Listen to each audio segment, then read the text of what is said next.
In the shadows, the long war between Israel and Iran. In the heart of the Middle East, far from the battlefields of conventional war, a quieter, deadlier conflict has taken root, one fought not with declarations or armies in open confrontation, but with silence, shadows, and precision.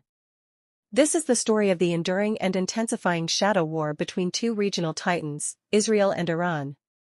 At first glance, there is no war. No official battle lines.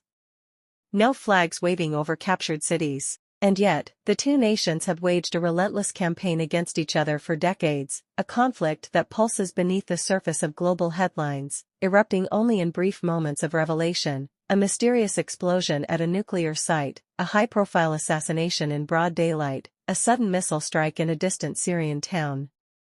These are not isolated incidents. They are threads in a complex web of strategy, fear, and ideology.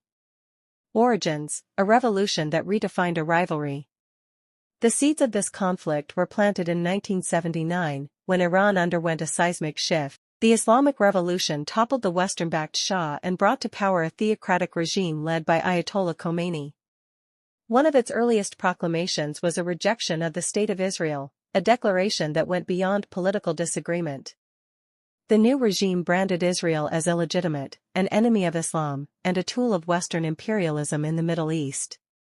It wasn't just rhetoric. Iran openly called for Israel's elimination.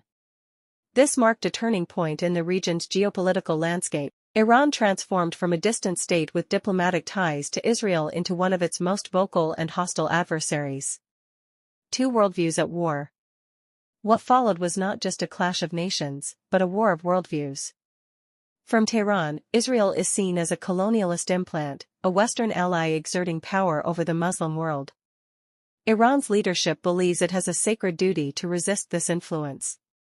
This belief is not contained within Iran's borders, it extends through financial and military support for groups like Hezbollah in Lebanon and Hamas in Gaza. Iran calls them freedom fighters. Israel calls them terrorist organizations. From Jerusalem, the threat posed by Iran is existential. The thought of a nuclear-armed Iran haunts Israeli security planners. It's not merely a strategic challenge, it's a threat to the very survival of the Israeli state.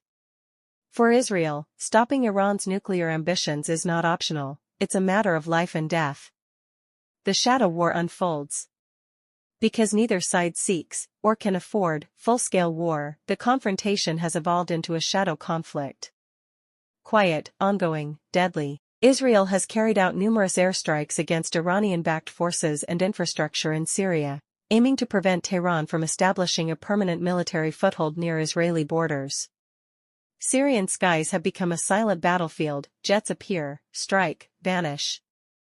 Meanwhile, Israel's cyber warfare units have been linked to sophisticated attacks, like the Stuxnet virus, which reportedly crippled Iranian centrifuges and set back its nuclear program for years.